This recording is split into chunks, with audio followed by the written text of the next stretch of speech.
आइए हम लोग अपने दिन की शुरुआत पवित्र विचारों से करें, प्रभु के वचन के द्वारा करें, क्योंकि प्रभु का वचन ही जीवन है और प्रभु का वचन हमारा मार्गदर्शन करता है। जब हम लोग प्रभु के वचन को अपने जीवन में अपनाते हैं तो हम अपने जीवन में रचनात्मक और क्रियाशील हो जाते हैं और प्रभु की कृपा से भर जाते हैं।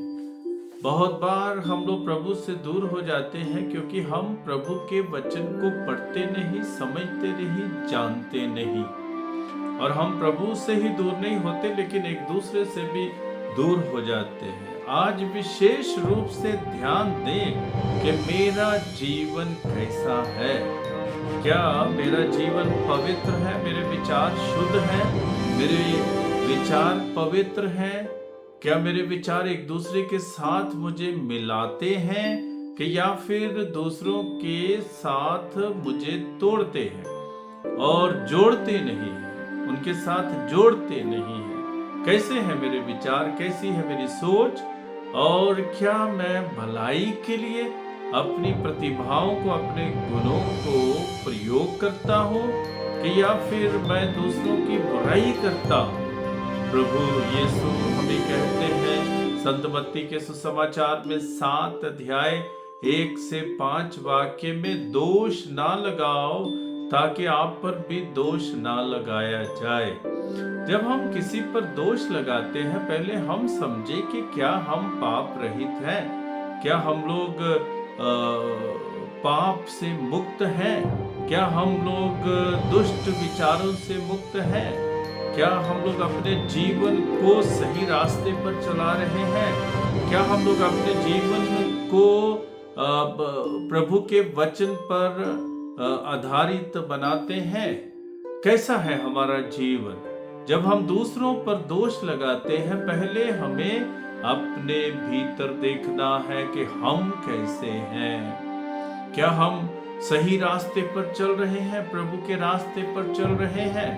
जब हम लोग प्रभु के रास्ते पर चलते हैं तो जैसे हम लोग स्तोत्र 51 में पढ़ते हैं कि प्रभु मुझे शिक्षा दे ताकि मैं पापियों को तेरे रास्ते पर लेकर आ सकूं। तो वो तभी शिक्षा हमें मिल सकती है जब हम अपने हृदय को शुद्ध रखते हैं, पवित्र रखते हैं, और जब हम अपने जीवन को प्रभु की कृपा के अनुसार बनाते हैं, प्रभु के वचन के अनुसार बनाते हैं।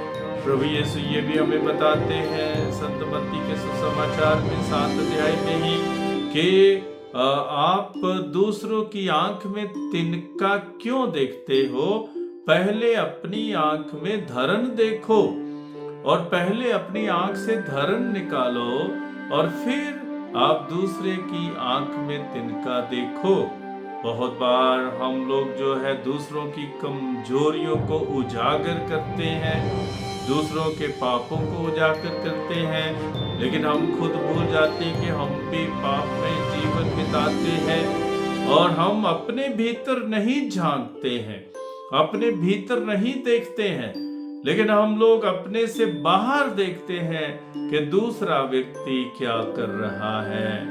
नहीं, हमें ये देखना है कि हम क्या कर रहे हैं, हम क्या सोच रहे हैं, हम क्या हमारे हृदयों में कौन से विचार पैदा हो रहे हैं। ये जो विचार पैदा हो रहे हैं ये प्रभु के वचन पर आधारित है कि या फिर मेरे जो सोच के ऊपर आधारित है, मेरे विचारों पर आधारित है। ये देखना है हमें। जब हम वचन पर आधारित रहेंगे तो हमारे विचार भी अच्छे होंगे, हमारी सोच अच्छी होगी, हमारा मार्गदर्शन अच्छा होगा, हमारे मार्ग सही होंगे, हम सही रास्ते पर चलेंगे और हम प्रभुमय जीवन बिताएंगे। और जब प्रभुमय जीवन बिताते हैं तो हम दूसरों को क्षमा करने की शक्ति रखते हैं और दूसरों को समझाने की शक्ति रखते हैं।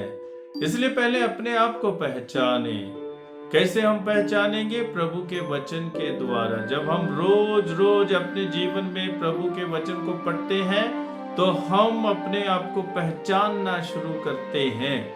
और जब प्रभु की उपस्थिति का अपने जीवन में अनुभव करते हैं, हम अपने आप को पहचानना शुरू करते हैं कि हम कितने शुद्ध हैं कि या फिर हम कितने अशुद्ध हैं, हम कितने पाक हैं, पवित्र हैं, या फिर हम कितने दुष्ट हैं, कितने पापी हैं। ये तभी हमें पता चलता है जब हम प्रभु के वचन को पढ़ते हैं। और वचन हमें बताता है, प्रेरित करता है हमें समझने के लिए, हमें पहचानने के लिए। तो अपने विचारों को शुद्ध रखें, अपने आचरण को पवित्र रखें, अपने चरित्र को पवित्र रखें और दूसरों को भी प्रभु की ओर आकर्षित करें।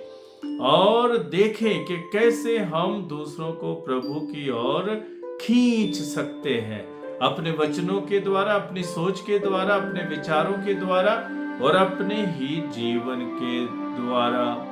जब हम लोग दूसरों पर दोष ही लगाते रहेंगे तो हमारा मेल मिलाप नहीं हो सकता है दूसरों के साथ।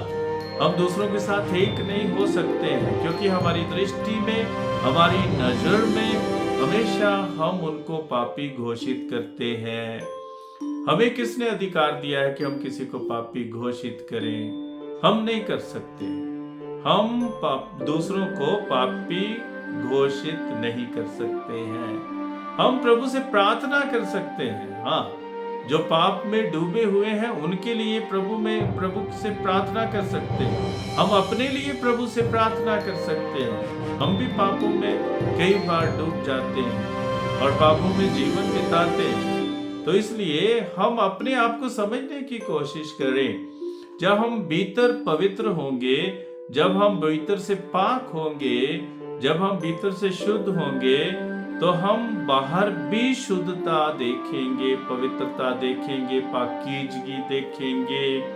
लेकिन जब हमारे विचार ही सही नहीं है, हमारे विचार ही दुष्ट है, हम दूसरों को भी सही नजर से, सही दृष्टि से नहीं देख पाते। तो आज का दिन मंगलमय हो और मैं यही प्रार्थना करता हूं कि आप अपने विचारों को शुद्ध रखें, अपने आचरण को शुद्ध रखें, अपने चरित्र को शुद्ध रखें और प्रभु के वचन को मानते हुए, समझते हुए, पढ़ते हुए, अपने जीवन में अपनाते हुए दूसरों को भी प्रभु की ओर आकर्षित करें। प्रभु आप सबको भरपूर आशीष प्रदान करें।